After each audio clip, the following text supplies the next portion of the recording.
but he wasn't exactly himself. And so part of me is wondering, hey, like when I said I love you to him, the last time I saw him, he didn't say it back. Any part of your story, because you did tell me, you lost your father, you lost one of the first loves of your life, and you were also involved as a caregiver in hospice. Yep. So I'm not sure where that story starts, but feel free to take the reign. Sure. I mean, I can start in chronological order if you want. Chronological is the best order. Yeah. I guess let's talk about the physicalities of death. As a caregiver, I worked in the hospital, even dealing with cancer patients or diabetes patients, and then hospice care, which is, compassionate care at home, in-home care for people who are having this, this illness that won't go away. So they have a couple of months to live or a year left, and their families want them to be comfortable. So they want them at home, and they have a caregiver caring after them. So I was one of the caregivers. It was 12-hour shifts, and me and one other girl. And I met this incredible woman. She had pancreatic cancer, and she was always laughing and happy. And her family, she's surrounded by love, and her family was home with her till the very last moment. And it was just beautiful to see how it brought everyone together, and all her kids and stuff love her very much. Her husband was a pharmacist, so he wanted to make sure that she stayed comfortable throughout until her last breath. And so he gave her all the meds to keep her comfortable, basically like morphine and things like that.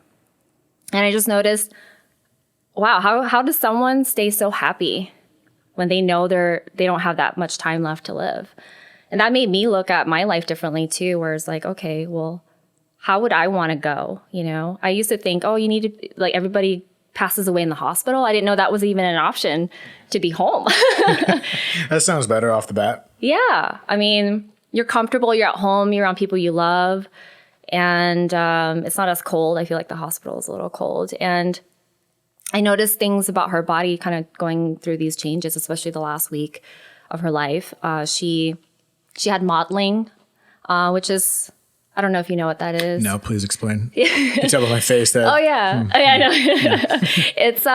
It's when your body starts turning purplish and red, blotchy, kind of marbling looking thing, kind of creeping up, usually from your legs, working its way up. Okay. And it's just like the last week of your life when your heart starts to work less, and so there's not enough blood flow going into your limbs as much. Yeah, so that's kind of one indicator that someone's going to pass away. And then there's a death rattle, which is really fascinating because I've never heard of that before. A death rattle. The death rattle. I know, it sounds pretty. Sounds like a roller coaster at Six Flags. True. Sorry. It's when your respiratory system kind of starts shutting down, and all the saliva and everything kind of goes in your throat, and you're having trouble swallowing essentially. And so it kind of bubbles up in your throat. And usually that happens between 24 to 48 hours before you pass away. That's a consistency with most people that I don't die? know that everybody goes through that, but a lot of people do. The one that in my case, my patient's case, I heard her go through that. And she actually passed away after my shift, like an hour after I left. Okay, so you didn't physically see anything. I didn't physically see her go, but I got the phone call, and I'm like, wow. You might already be alluding to it, but you said she was laughing and happy, and you don't know how someone could be like that on their last, they know they're going to die. And maybe this is part of the answer, but being home around their loved ones, did you ever speak to her about that, or have any idea of why she might have been so happy? Did she just accept it? Have you had any conversation with her in regards to her? At the time, I didn't really ask her those questions. Yeah. I was in nursing school at the time, and I was looking to gain experience working with patient care. And I think I was 25 years old at the time. And this is I wish I had asked her. This is before you lost anyone personally. Actually, you know what? I did not go in chronological order there. I actually dealing with death. Maybe we'll cut this up and flip it around like a Quentin Tarantino Getting my movie. timelines messed up here. Yeah. My first love passed away first, and then I went to nursing school after. So what happened with your first love? With my first love, he had a motorcycle accident. We actually broke up a little bit before he passed away. And we were still in love with each other. It's just a very volatile relationship. And I realized, like, okay, this is not healthy for me. So I made the conscious effort to leave, but it was hard. And I got the news from his sister one day. She called me crying ballistically, and I couldn't even hear her through her sobbing. And I asked her, like, what happened? She said, Kevin died, and I guess he got hit. And I go, what do you mean he got hit? She said he was doing the wheelie on the motorcycle, and his friend, or the donut? Oh, I think a wheelie donut. Sorry. It's pretty impressive. Maybe a wheelie donut, probably. Yeah, he's done a lot of crazy stuff like knee dragging on the motorcycle. So his friend had accidentally drove into him. Oh, wow. And Kevin, I think, from what I heard, flew up off his bike and then landed, and just, it was instant impact, and he passed away. Jeez. Yeah. It was really sad. Like, I saw him at the funeral along with like all of his ex-girlfriends. So it was really interesting to see all of them showed up. And his sister still remembered me and his parents too. And yeah, so it was. So what is it like? What was your first initial reaction from something like that? Especially, I feel like it might be a little unique to, not unique, but a different type of reaction when, I know you said you guys loved each other, so there's that, but you weren't together. And were you speaking regularly, that you like stayed in touch or not? No, I actually lied to him before we broke it off because I thought it was so unhealthy. I just told him I cheated on him, even though I didn't. I just thought maybe that way he'll never want to get back with me. So okay. I told him that. And I think he was still scarred from a previous relationship. She cheated on him, and so he had some trust issues. And I didn't feel, well, I don't want to say anything negative about him at this point, but at the time, no, we didn't have, we were not on speaking terms. Got it. So what was your first initial reaction to hearing that? I was in shock. I was actually with my new boyfriend at the time, and I couldn't believe that happened. I really didn't, even I heard it on the phone when his sister told me, and I can tell she's distraught, but it didn't hit me until later. I know some people, it hits them right away. For me, I had a delayed reaction where I was like, did this really happen? He's so young. He's not even 30 yet. When you say delayed reaction, does that mean a delayed reaction of emotional effects? Yeah, I felt sad later, where I did end up crying and mourning his death, but I didn't feel it right away. Why do you think that is?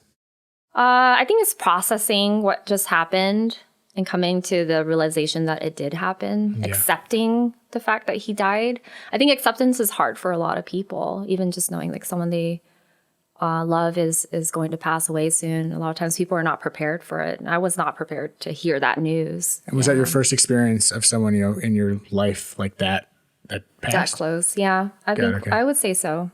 I mean, I had family members that passed away before I met them, so that doesn't really count. Yeah, it's a little different. Yeah, it's a lot different. Yeah, it's a lot different.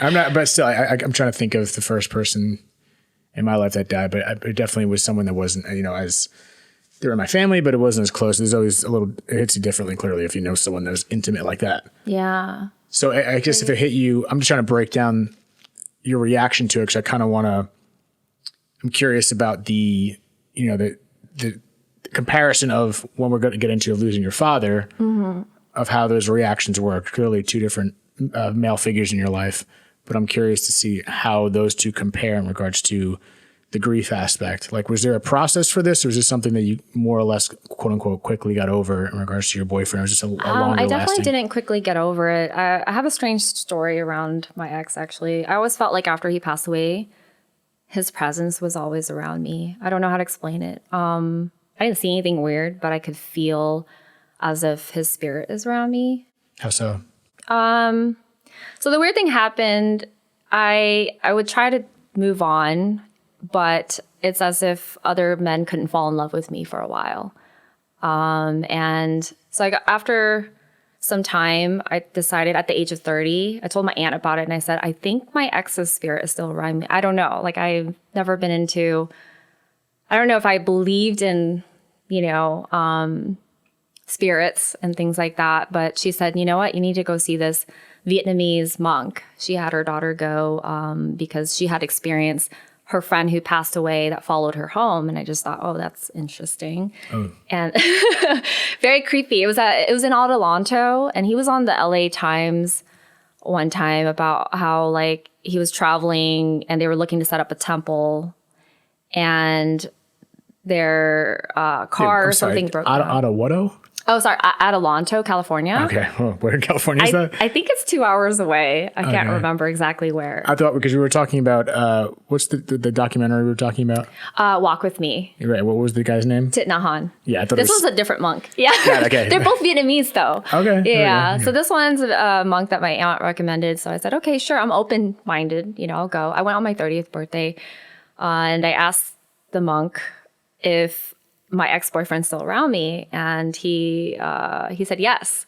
Oh, so you're right, according to the monk. I guess so, yeah. The monk said yes. So I said, okay, well, what do I need to do? And he said, okay, we'll come back, bring fruits and flowers, and he will pray for him to pass on to the other world. And I was like, okay. So I came back, had me kneel down while he chanted all these things, and then I was like, I felt something kind of like lift. Really? Yeah, like just kind of feel lighter, maybe. I don't know how to explain it. In the moment? In the moment, yeah. And then I get a call from his sister the next day, I believe. I don't know if it was the next day or a week later. But his sister calls me out of the blue, and I hadn't talked to her for so long. And she said, oh my gosh, Kevin won't leave me alone. He keeps trying to break up my relationship. And I'm like, what? Kevin is her brother that passed away. Right. And I was like, interesting. Sounded like my story. You just go from her to you? Yeah. I mean, you to her? Exactly. From me to her. So she had the similar story where he said like he kept messing with her relationship and he doesn't want her to be with her current boyfriend. I'm like, how is it that I didn't tell her my story?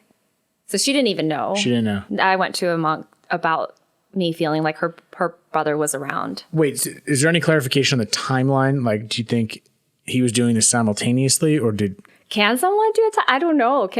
I thought that I'm not familiar with that world. Like, I don't know. Well, I was asking, like, when she called you and mentioned that to you, did it just, it was shortly after. Yeah. It was shortly after. Yeah. I'm just curious if she started noticing this, a week before. It clearly had to be a longer thing for her to realize. I would think so. Yeah. Right. So he was double dipping. I just know he was doing the same thing with the both of us. That's all I know. I don't remember the timeline specifically. I'm so bad with dates. But that's so bizarre. So what happened? What did she do? Did she go? She went to go see a shaman. So she went a different route. She went to go see a shaman. They sacrificed a dove, and then it worked. Christ. So she said, "Yeah, he doesn't bother me anymore." Sacrifice a dove. A dove. Damn, they're still doing that stuff. It's very ritualist. It's like a Wiccan thing. Yeah, I don't know. Sacrificing anything is suspect, but a dove is so. I just think of Home Alone with the two doves, but doves are white too, so that could be messy. I don't want to see. I don't even want to envision that. But no, mine didn't require any sacrificing. It was just flowers and. Yeah, when he's praying for you, I wasn't sure. He said, "Come back and do what? What was it again?" Oh, come back and just bring flowers and okay. Fruits, and it's like an offering to him, basically, and then for him to pass on. All right. But somehow, yeah, it. She said whatever the shaman did worked for her apparently, and so she doesn't feel him around anymore. So then, what do you make of this? I don't know. Some things they cannot be explained, I feel like. Did that help you get beyond his death? Oh, yes. As far as, for one, yeah, I felt like I had some closure with that, for sure. Otherwise, I always felt like, gosh, I can't believe, he passed away, and should I have broken up with him? I felt like his ex-girlfriend had inherited everything. So all the stuff I bought him, his entertainment center, his bed sheets and everything. Oh, she got the bed sheets? I don't think I don't think she knows. I didn't tell her, but she planned the funeral. She was the one that planned the funeral, the new girlfriend. Yeah. And I was able to have guys were able to fall in love with me again afterwards. And I was able to actually get deeper in my relationship where I felt like I couldn't get past a certain level of intimacy with my partners. I was able to finally. And you always felt it was coming from their side. It wasn't you and your inability to love. It was. Yeah. I felt like there was something blocking them from feeling deeper. Jesus, Kevin. Deeper. This guy, I mean, it's interesting too that he had all these ex-girlfriends. I wonder if he went one by one to all his girlfriends and they're all, no one's in love right now. I don't know. I didn't ask. That's some weird shit. That was very weird. All I can say is it's bizarre. I've never experienced that before. But after that, I've never had any weird stuff happen. That's so interesting. You just said when you said there's a block and you felt it was just a feeling. It was a feeling. It's like feeling like, it's a very superficial relationship where it's just like, okay, like it would last it was a very short-lived But what connected you to relationships. Kevin? Once again, that was just a knowingness, a feeling. It was like, Kevin? It's feeling like he's in the room with me. It's really So strange. And it's like he's not approving of who I'm with, or he doesn't want me to be with the person that I'm Have you with. ever had any other experiences like that in any of the other aspects of your life? No. That was the only one. That was the only one that was like that. So interesting. What the hell is that? Weird. Yeah. I wonder what kind of mischievous stuff Kevin's up to right now.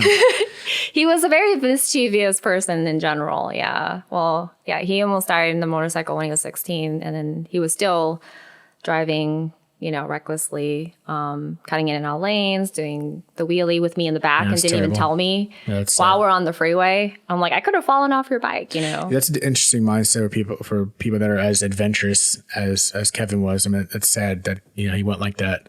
But I wonder, I feel like so many people that are doing those dangerous sports or dangerous activities, those people honestly are potentially living the most. Like we discussed earlier about, without accepting death, it's harder to live. I don't know, you said it way more elegantly than I did. But if someone like that, he seems pretty fearless. Yeah. And I'm sure he's contemplated going out like that. Mm-hmm. Or I feel like someone like that may have just accepted it. And that's maybe, helped him do what he's doing. I think Thich Nhat Hanh was the one that said, if you're not ready to die, you're not ready to live, or you're not living now. That's what it was. Mm-hmm. And I feel like maybe he already came to terms with that. He could be, yeah. I mean, it had been a couple of years since we broke up, so I wasn't sure what he was thinking, but he definitely didn't mind risking his life doing those things. I witnessed him falling off his bike on the freeway while the bike was dragging him 30 feet, Jeez. Yeah, so it was pretty crazy to see that. I was horrified. I was like, I can't believe you're still riding after that, yeah. So what was the timeline? What was the gap in between Kevin's death and then when you lost your dad? Gosh, it was a while. So my father passed away 3 years ago in 2018. Over 3 years ago. I'm 38 now, so I was 35. Kevin, I think I lost him when I was around 25. So almost 10 years. Yeah. So That's a totally different experience. A lot. I'm sorry, It's a totally different experience. It's a completely different experience altogether. I think one, he's my father. So of course I've known him all my life. My story is a little unique in that we didn't have the best relationship before he passed away. I had a sibling quarrel that kind of led to my family disagreeing with what I did or how I handled it. And they decided to pick a side. Of course, in the Vietnamese culture, the son is like the golden child. And so they decided to side with him. And so that led my parents to abandoning me in 2015. And when I discovered via text message from my cousin, he sends me pictures of my dad's tumors in his throat. He had 3 of them. He had esophageal cancer. And I mean, just seeing those pictures, I already feel my tears coming up. I had stress highs for like a month. Yeah. When I found out, and I was like, oh my gosh, like I have to find my way back to him. I was living in Arizona at the time. And I know you've experienced loss as well. So with your father, I think, that definitely hit me right away versus Kevin took me a while. Yeah, you're still, 3 years 4 years is not that much time. Right. Yeah. It's still a short period of time. I just couldn't believe when they said, he only has a very short period left, like I think 6 months or 8 months. They didn't know. And what he had cancer? Esophageal cancer. Right, he had been smoking since he was 14. So I always knew in the back of my mind that that's a possibility if he didn't quit, and he wasn't able to quit. We tried really hard to get him to quit smoking, but he's been doing it for so long. So that made me come back home in June before he passed away in October. And he was like a skeleton, like just seeing how he looked. It was like he was just skin and bones. He didn't even look like a person anymore. And I think all the drugs that he was on, and he was at home too, thankfully. So he had my brothers and he had my mom at home. But he just looked like he hasn't been able to eat. It's hard for him to swallow. And yeah, it was just not pleasant to look at. Was he communicative? Was he able to He hardly was able to. He had a hard time speaking. It would hurt, for him to talk. But, But he was cognitive, like he knew you were there, and he knew I was there, but he wasn't exactly himself. And so part of me is wondering, hey, like when I said I love you to him, the last time I saw him, he didn't say it back. He didn't say it back. He didn't say it back. I can imagine. So that was really hard. Because I was like, I remember talking to him before and he said, yeah, I forgive you. Because he blamed me for the family falling apart, even though I had a different, story in my mind. So that part was hard. Having just 15 minutes and then not having alone time with him. I don't think you can ever really prepare for your parents to pass away. Like, we're mortals and we're not going to be alive forever. But when it actually happens, what do you do? And yeah, you're working.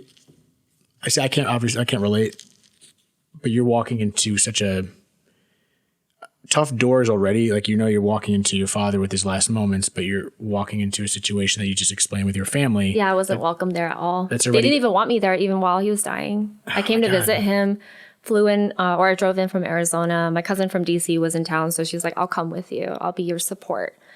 I wasn't allowed to be alone with him. So the doors were open. My brother said, yeah, you can't close your door. What? Yeah, he didn't want, I don't know, he didn't trust me. So he didn't want me to be alone with my dad.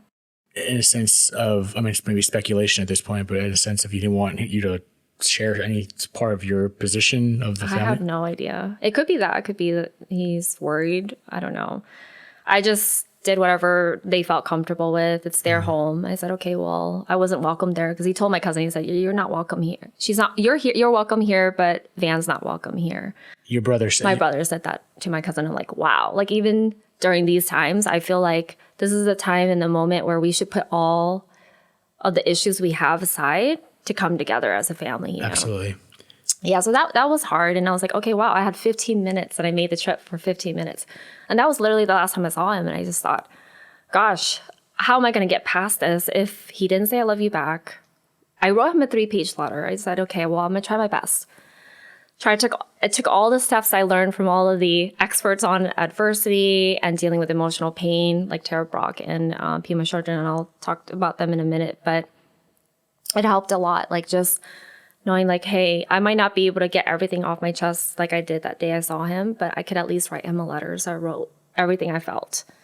So that way I won't have any regrets if I didn't say these things. And I mailed it to him. Whether or not he got it, I didn't hear back. I don't know. I don't know if it got intercepted or if it got thrown in the trash or if he actually read it and didn't know how to respond because, in the Vietnamese culture, a lot of men don't know how to be in touch with their emotions. And affection is not a thing. Yeah. So you're saying this letter that you wrote where you just let it all out? I let it all out. Helped. Yeah. It helped me a lot. Yeah. I think even if you're not able to mail it to the person, just the process of writing it helps you process your emotions and to just identify what you're feeling, right? And why you're feeling that way. And think to yourself, how would you want the other person to respond? If this person's to receive your letter, what would you want to hear back? Even if it's not real and that person's not telling you. So I did that exercise. It was an exercise I read about where you just write the letter and then you imagine, okay, how would you want the other person to respond? And how does it make you feel after they respond the way that you would like them to? Interesting. Mm-hmm. So was a lot of the hard part for you? I'm sure there's many hard parts.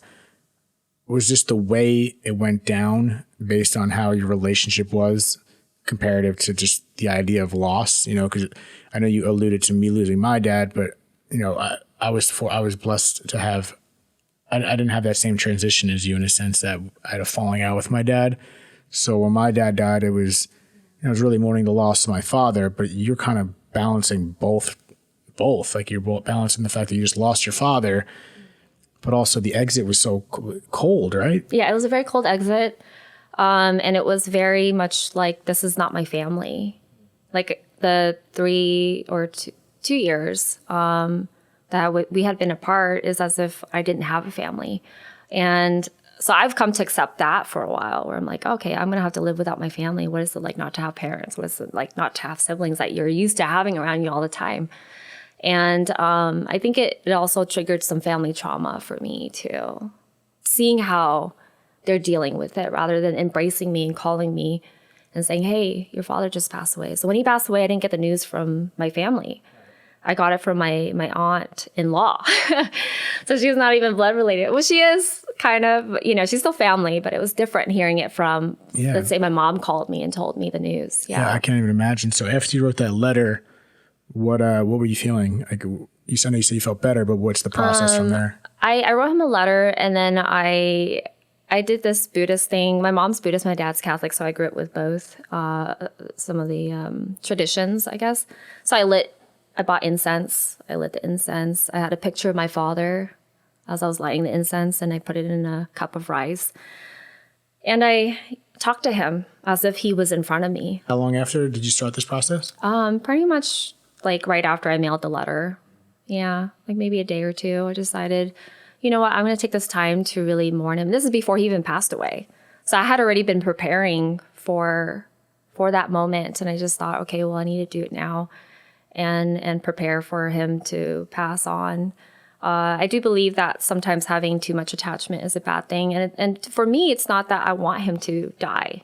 It's that I don't want him to suffer, because sometimes living is harder than dying, in that sense. I mean, it seems like you put yourself in these places ahead of time to prepare for a situation. I feel like I've heard you a couple of times say, what's it like not to have a family? And then what's it like to have him die? Mm-hmm. So do you do that? Do you like meditate on how you are going to handle something? Does that make sense? Yes, I think it's important to definitely face it, not brush it under the rug, and being prepared for embracing yourself for it, right? Like dealing with pain and loss is not easy, and most people are not prepared for that. So I try my best to be prepared. I mean, you can only prepare so much, right?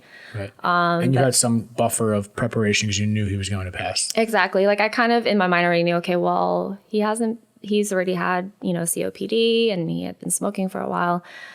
And so in my mind, I had already kind of accepted that if that were to happen, this could be the result, right? And it kind of goes back to me looking at my own life and realizing I need to hold myself accountable, like how my actions impact the people around me, but also my life and the decisions I make. And when I see him, I see a man that's full of regrets. I see a man who was unhappy when he was alive. He lost hope. People who lose hope tend to die faster than those who do not lose hope when they are, having a chronic illness or a disease. I've seen that with a lot of patients. Yeah. Yeah. It's kind of, I've brought this up on other episodes, and I've heard similar ideologies in regards to people that are grieving. Mm-hmm. But it's like Viktor Frankl, I've heard the book Man's Search for Meaning. It's pretty much based on that. He was just a Holocaust survivor, and what he believes is, I think he called it logotherapy, which is essentially attaching you're saying hope, but same like finding meaning in life, or having your why as like, why am I living? And essentially, if you're losing hope, you're not going to have a why or have a meaning for life. And it makes sense, because I feel like that applies to so many different aspects of life. You have nothing to live for, then how are you going to live? Yeah. I mean, that's an interesting way to look at it. I think death makes you look at your own life and how you've been living or how you've not been living. And so I think after that happened, I didn't hold myself back from anything, because I realized I've lost everything, so what do I have to lose if I don't go for the things that I want to achieve in life? Like a lot of people hold themselves back because they're afraid. I kind of threw that out the window a while back. Yeah, it's been an amazing adventure, because I'm able to let go of that fear, that fear of like, oh, what if I can't, but it's more so like, what if I don't? Right. Yeah. So what's that process afterwards? Because I sense that you were preparing yourself, because you did have word that your father was dying, so you're prepping for the after effect of it. I would like to say that there's moments where, you don't feel as strong. It's not like a constant. Once you do that, you're just good. Poof. Yeah. So what were you doing after? Because you prepped for it, what it might be. Then you found out what it was. Was there anything that you were doing differently in the moment of grief, or did you feel real grief? Like what were the feelings afterwards? Gosh, I cried a lot. when I found out he was going to pass away. And when they had the funeral, I was invited to come and be there, but it felt awkward where I would be in front of the church with my family and stand as a united front, though I knew in reality we were not. And it kind of goes against my integrity in a sense. And it's not my pride why I didn't go. I was actually in a very toxic relationship, and I lived with my my former business partner, who said, if you go, you won't have a home to come home to. What? Yeah. Wait, what? Because he felt like he was protecting me from my family. So that was his reasoning, where like, you can't, because he's worried that if I go, I'm going to fall apart and he's going to have to put me back together. Because he didn't think I would be strong enough to handle being there That kind of sucks. with my family. I know. So going back to regret, right? I'm like, wow, like if I hadn't, well, it's my fault too at the same time, where it's like, if I hadn't gotten into that toxic relationship and I didn't depend on somebody else, right? I wouldn't have come across that problem, but it happened. And my cousin even said, you know, if you don't want to stand in front of the church with your family, I'm happy to stand with you in the back. But at least you'll be there and you won't regret it. My friends showed up to his funeral and Really? I wasn't there. So I would say that part was hard. Just kind of like, wow, I didn't even show up to my dad's funeral. My name came up a couple of times, my friend told me, and I was nowhere to be found. Does that still sit with you? Sometimes, yeah. Of like, wow, you know, can't believe I wasn't there when they buried him. Yeah, I mean, Yeah.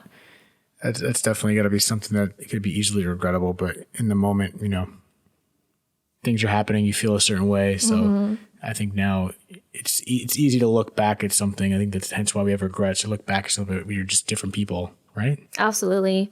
I mean, now I know moving forward, you know, I don't want to have to put myself in that situation again. And he ended up giving me 24 hours to vacate anyway at one point. And that led to me moving to Seattle 24 hours before. I mean, like 24 hours after making the decision to move there. That actually leads to an interesting story of why I ended up in Seattle or in Washington in the first place. And the guy who had him and his girlfriend accepted me into their home. And it was somebody I'd never met before. Something told me to call him. And so he worked at the Art Institute at the time as a counselor, and his students were my interns at my when my brother and I had, you know, partnered up together for his entertainment PR firm.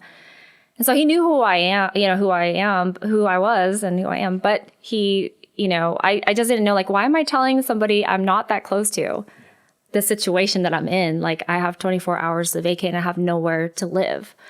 And he said, you can live with me in my home. I'm at my girlfriend's house most of the time. She's okay with it. And he has set up his space to be like Thich Nhat Hanh. And Thich Nhat Hanh is a meditation master and a Buddhist monk. He's at the Deer Park Monastery, or was. He just passed away recently, so that's been big news. But that was a big turning point for me, to have that safe space to move into. And it was just me going from one toxic relationship into another, realizing I needed to break that cycle. So he said, I want to create a safe space for you to heal. Take all the time you need. And it helped a lot. Yeah. And what were the practices? Was it just the environment, or were there certain? It was the environment, and the just people taking me in with this unconditional love, with no expectation of wanting something back in return. So was it a sense of family? Sense of family. That you've been missing? Yes. And you got it. Sorry. Don't apologize. I know people cry on your podcast because I've seen it. It's okay. Sometimes I don't think I'm going to, and then it just comes out. Yeah, no, it was amazing. That actually led to my revival of starting over. Like truly letting go. His name is Jay. Jay introduced me to Thich Nhat Hanh's teachings. So he gave me this book. He said, okay, you need to read this book. It's called Anger, because I was still angry. Not realizing I was angry, I thought I was just sad. But I was angry at my parents. I was angry at my brother. And Tanahan taught me, like the actual emotion of anger, you only really experience it for 10 minutes. But the reason why we feel it for so long is because we're not willing to work through it. We don't want to resolve the problem, right? And so after that, I was like, what? I don't want to ever go to bed angry again. If I have a problem with someone, I want to address it right away and come to a resolution, and not hold on to it. And in my family's case, it's not like I'm able to have them meet me halfway. So it was more about accepting the situation the way it is, knowing that I can't change my family, but I can still love them. But I can still love myself in the process and not sacrifice myself to, be around people who don't love me, essentially. And it seems like you're still, you're saying you learn to let it go? I let it go. So I'm not angry anymore. I love them. And I tell them that. I text them once in a while and just say, hey, happy Mother's Day or Merry Christmas. Thinking of you guys. Hope you're well. It's a level, you said, so it's a level of forgiveness, which it is forgiveness. Yep. Then is a level of let it go. But how did you let go? And I know you just went through it, but was there any specific conversation? Was it partly just, like you said, just kind of, this is what it is, and allowing yourself to feel that and let it pass? Like what, because the art of letting go seems, it's so easy to say, but it's so hard to actually let go. Yeah. I'm just wondering what was it? Is it just, can you describe any sort of process of what you do to let something go? I think one, facing the feelings, acknowledging it, not ignoring it. I'm not ignoring the fact that I feel pain in my heart. And describing how it feels. For some people, maybe it's in their stomach, maybe their heart feels hard like a rock. And I was listening to Super Soul Sunday, Oprah's podcast, and Pema Chodron was on. She's an American Tibetan Buddhist. She's an ordained Buddhist. And she talks about processing pain, how you can identify and acknowledge you're feeling it and tell yourself, hey, it hurts right now. And I feel it in my heart, but it's okay. Like that feeling, it's okay to feel that.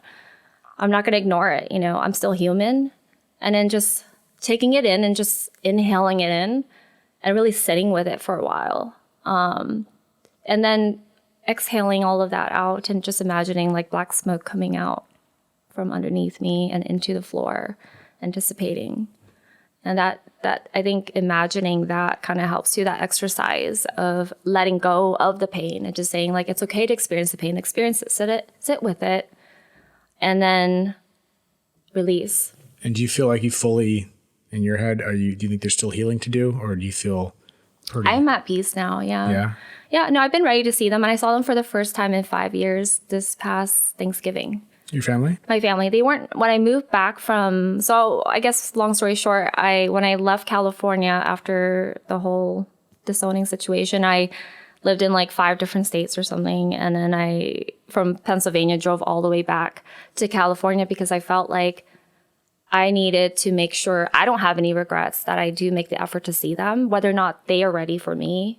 I want them to know that I am here. So I drove back. And first, my mom did say before I left Pennsylvania and coming here, she said, yeah, we would love to have you and let's go eat. So I moved back and it was near Thanksgiving.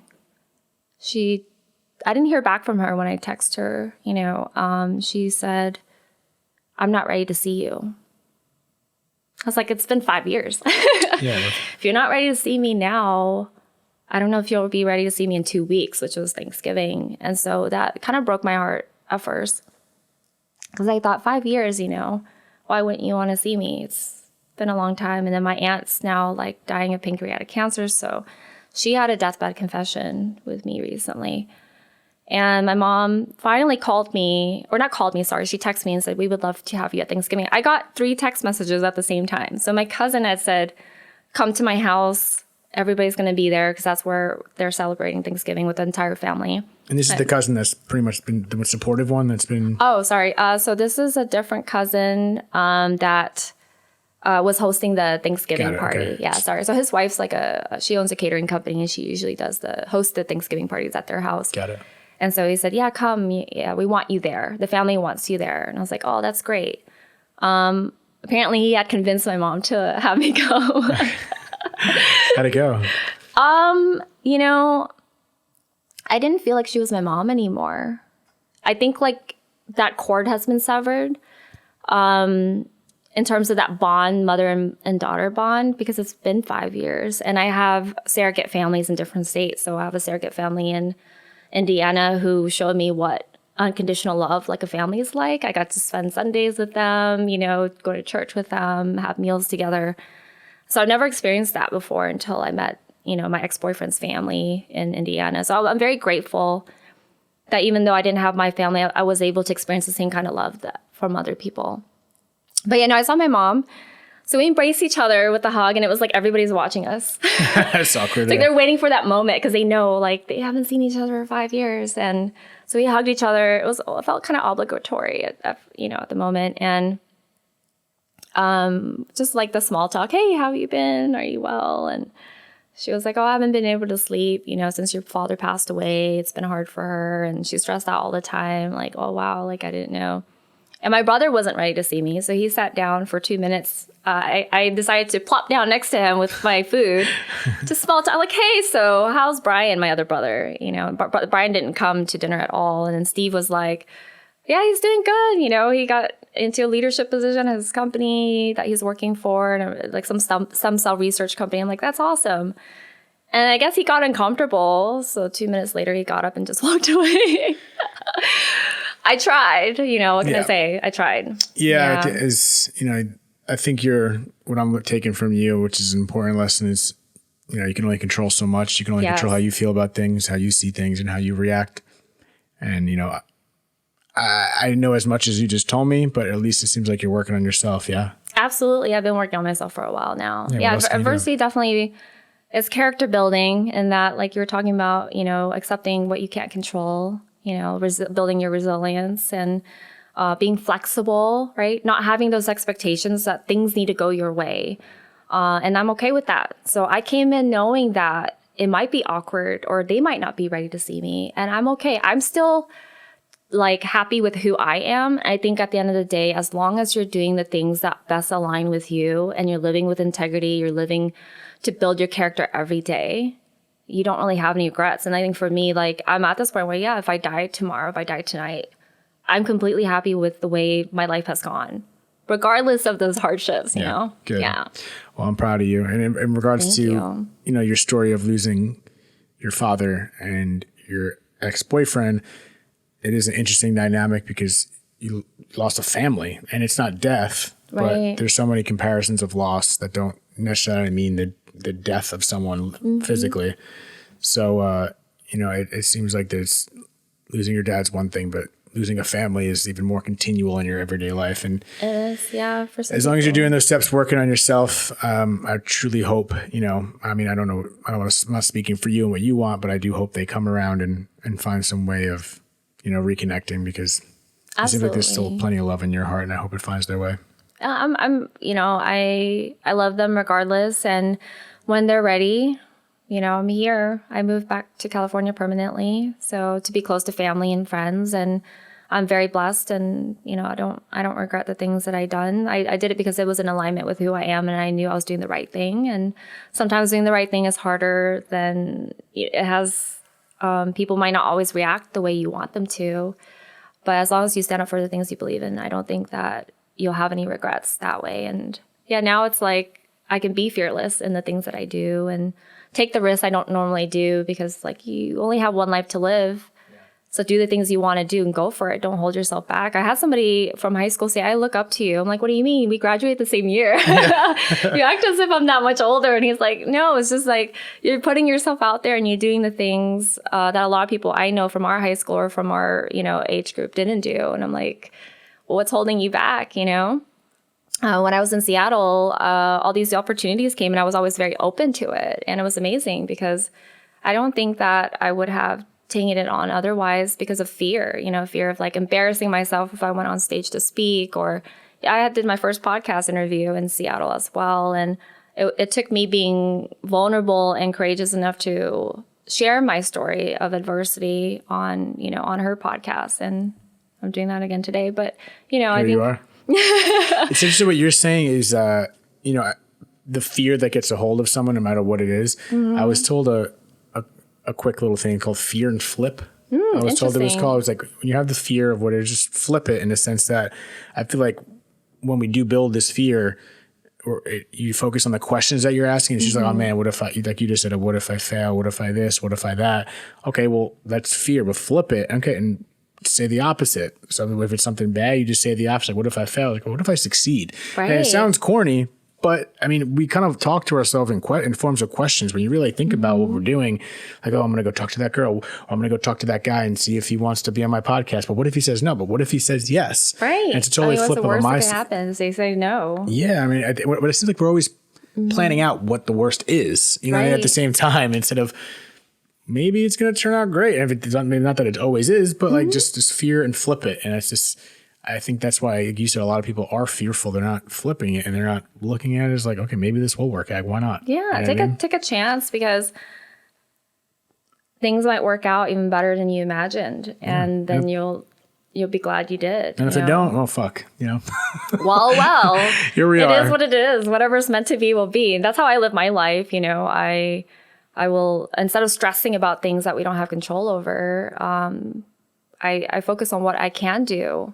And being present, and Thich Nhat Hanh talks about that a lot too, like in regards to be ready to die. He really means, be ready to live now. And the best way to live now is to be present and to live deeply and profoundly. And the thing is to choose that. To choose it, to be intentional. Yeah. Like I've seen people where they're with their kids, but they're on their phone. It's like, be present with your child. If you're watching a movie, be there with them, not just in body, but in your mind and in your spirit. Be present. Yeah, I've always been conscious of being present, but there are all those times where I get lost in that aspect of it, and I'm really trying to be conscious of that. It is hard. It's like the fucking phone is like, excuse my language, yes, it's like attached phone. To the hip. And I'm, that is an important lesson, is to be present. But it's nice to hear that you, even from the get-go, before we started, before all the things you've experienced, that you seem to be pretty cognitive of how you feel and what you're feeling and preparing and this and that. So if you do have anything left in there in regards to what you're feeling, just continue doing what worked. And absolutely. Yeah. EMDR helped me a lot because I did EMDR. Yeah. It's, gosh, I'm trying to remember the acronym. Essentially, you're replacing the negative thoughts or the negative feelings associated to thoughts of the past or events that had happened, and replacing it with a more productive and positive feeling, and creating a safe space for yourself. So for me, I didn't have a safe space in my home because I grew up with a lot of abuse. And I when I went to go see my therapist, she's like, okay, since you didn't have a real safe room, we'll create one. What does your safe room look like? And what do you smell? What do you see? And so anytime that I would get a panic attack, I would imagine that. And to stay present, I would tap my heel on the ground to remind myself to stay grounded, to be here. I think that helps too in regards to any anxiety that I might feel about a certain thing, right? Like just reminding yourself to breathe, take a slow, deep breath, and paying attention to your breath helps bring you back to the present. And that's one of the things that Thich Nhat Hanh talks about in his documentary, Walk With Me. And he talks about, just taking a deep breath in and saying, this is my in breath, and then exhale out, and then just from saying in your head, like, this is my out breath. And as you're doing it, you can't think of anything else because you're so focused on your breathing. Yeah, it really brings you to the present. Yeah. And you're saying it in your head too at the same time as you're breathing. So then your thoughts can't be occupied with other things. It's just impossible to think about, a bunch of other things while you're trying to focus at the same time. You just gave me a homework assignment, like I said. As soon as we cut this off, I'm gonna go. I'm gonna go put this in. You said Netflix. I think I saw Amazon Prime. You're probably right. I'm gonna look it up. Okay. All right, but thank you so much for doing this and sharing this story. I think there's definitely several things to learn from in regards to practices you can use to actually get through some of the things that you've gone through. Like I said, I can't relate to what you've gone through, but more power to you. And thank you for sharing this. Thank you. Thank you for having me. Of course. Until next time. Thank you so much for tuning in to another episode of Dead Talks. Please do not forget to hit the subscribe button and also the notification bell. That'll give you updates as to when we post a new video, more episodes, and more content in general. We are streaming on all the major podcast platforms, including Apple, Spotify, iHeartRadio, Pandora, and all that. And also find us on Instagram at Dead Talks Podcast or www.deadtalks.net. Thank you so much.